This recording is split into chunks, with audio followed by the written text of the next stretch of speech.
എന്ന് പറഞ്ഞാ എന്റെ മകളെ ഞാൻ തിരിച്ചു കൊടുക്കേണ്ടി വരുന്നാണോ? അങ്ങനെയാണ് ഫലങ്ങൾ കാണുന്നത്. ജീവൻ പോയാലും അത് നടക്കില്ല. ജോത്സരെ, എന്റെ മകളെ ഞാൻ ഒരാൾക്കും വിട്ടുകൊടുക്കില്ല. അവന്തിയുടെ പ്രാണനാണ് ആ കുഞ്ഞ്. ഇതിന് എന്തെങ്കിലും ഒരു പ്രതിവിധി കണ്ടേ പറ്റൂ ജോത്സരെ. ഈശ്വരാനുഗ്രഹത്തിന്റെ ഒരു നോട്ടം പോലും കാണുന്നില്ല. ചിലതൊക്കെ അനുഭവിച്ചേ മതിയാകൂ.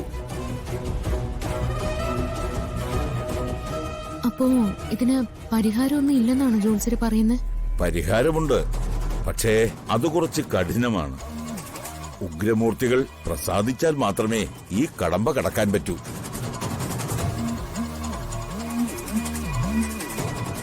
ആ മൂർത്തികളെ പ്രസാദിപ്പിക്കാൻ കഴിയുമോ? അതെ, എന്റെ മകൾക്ക് വേണ്ടി ഞാൻ എന്തും ചെയ്യും. എങ്കിൽ പരിഹാരം ഞാൻ പറയാം. കഠിനമായ വ്രതത്തോടെ കീഴ്പള്ളി തേവരുടെ മുമ്പിൽ അഗ്നിക്കാവടി എടുക്കണം. അയ്യോ, അഗ്നിക്കാവടിയോ? അതൊക്കെ വേണോ ജോത്സരെ? ദോഷങ്ങൾ മാറണമെങ്കിൽ അത് വേണം. പക്ഷേ ഒന്നും ഇവിടം കൊണ്ട് അവസാനിക്കുന്നില്ല. മാരിയമ്മന് മുന്നിൽ 21 ചൂരലടി. ചെയ്തുപോയ പാപങ്ങൾ പോകാൻ ഇതേ വഴിയുള്ളൂ. ചൂരലടി എന്ന് പറഞ്ഞ? മാരിയമ്മന്റെ മുമ്പിൽ പൂജിച്ച ചൂരൽ കൊണ്ട് പൂജാരി 21 അടിയടിക്കും. അതുകൊണ്ടാൽ ഇതുവരെ ചെയ്ത പാപങ്ങളെല്ലാം പോകും എന്നാണ് വിശ്വാസം. പിന്നെ മലമുകളിലെ കാലഭൈരവന് 108 കുടം ജലം കൊണ്ട് ജലധാര. അത് സ്വയം ചെയ്യണം. എന്താ, ഇതെല്ലാം ചെയ്യാൻ സാധിക്കുമോ? അയ്യോ, ഇതൊന്നും വേണ്ട ജോത്സരെ.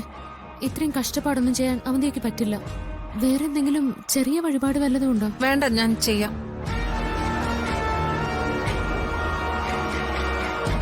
എന്റെ സമ്പത്തും സൗഭാഗ്യങ്ങളും എല്ലാം നഷ്ടപ്പെട്ടാലും ഞാൻ സഹിക്കും. പക്ഷെ എന്റെ മോളെ എനിക്ക് നഷ്ടപ്പെടാൻ പാടില്ല. അതിനുവേണ്ടി ഞാൻ എന്തും ചെയ്യും. എങ്കിൽ നാളെ മുതൽ വ്രതം ആരംഭിക്കാം. ബാക്കിയൊക്കെ ഞാൻ പറഞ്ഞു തരാം. ഈ പറഞ്ഞതെല്ലാം ചെയ്യാമെന്ന് കണ്ണടച്ച് പ്രാർത്ഥിച്ചോളൂ.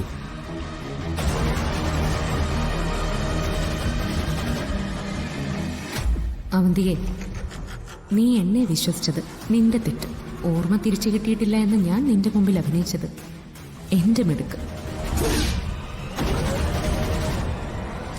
ഇപ്പം ജോത്സ്യം വിധിച്ചത് എന്റെ തീരുമാനം. ഇതുവരെ നീ ചെയ്ത പാപങ്ങൾക്ക്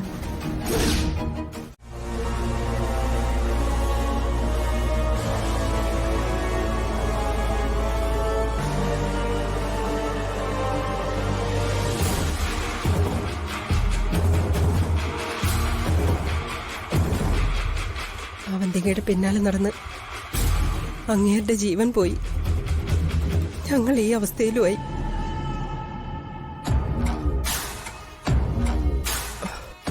നിങ്ങളിരിക്കെ, മോളിരിക്കെ.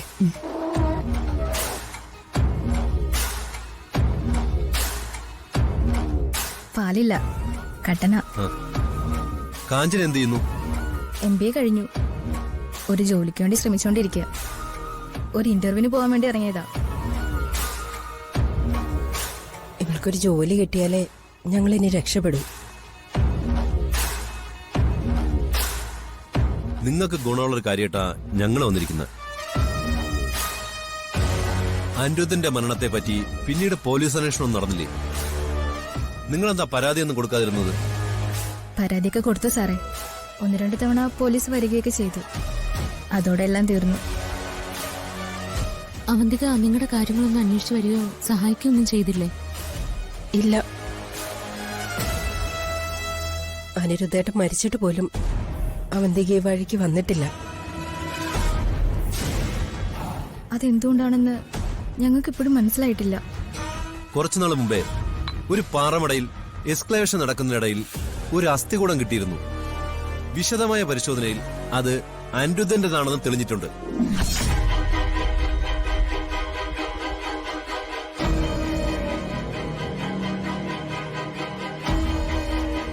കാഞ്ചനയുടെ അച്ഛൻ എങ്ങനെ മരിച്ചെന്ന് പോലീസ് കണ്ടെത്തിയിട്ടുണ്ട്.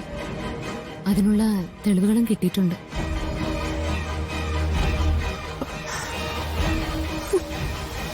അനിരുദ്ധിനെ കൊല്ലാൻ ഉപയോഗിച്ച തോക്ക് ഇപ്പൊ പോലീസ് കസ്റ്റഡിയിലുണ്ട്.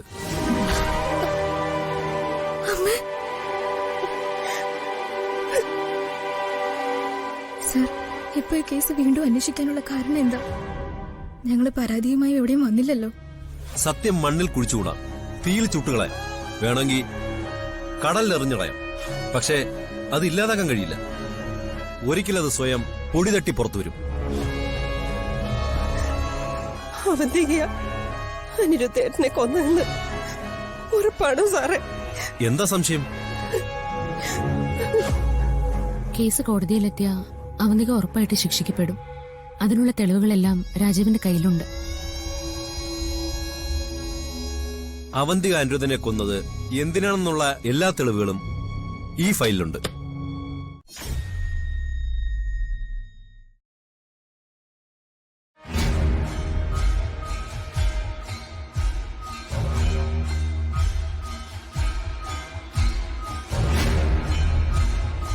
ഈയിടെയായിട്ട് തനിക്ക് ഭയങ്കര തിരക്കാണല്ലോ. പലപ്പോഴും തന്നെ ഒന്ന് കാണാൻ പോലും കിട്ടുന്നില്ല. ഞാനൊരു അത്യാവശ്യത്തിന് അത്യാവശ്യങ്ങൾ ഇങ്ങനെ കൂടിക്കൊണ്ടിരുന്ന പോയല്ലേ പറ്റൂ അല്ലേ? വെറുതെ ഇങ്ങനെ വീട്ടിൽ ചടഞ്ഞുകൂടിയിരിക്കാതെ അവനവന്റെ ആവശ്യത്തിന് അത്യാവശ്യം എങ്ങോട്ടെങ്കിലും യാത്ര ചെയ്യുന്നത് നല്ലതല്ലേ അളിയാ?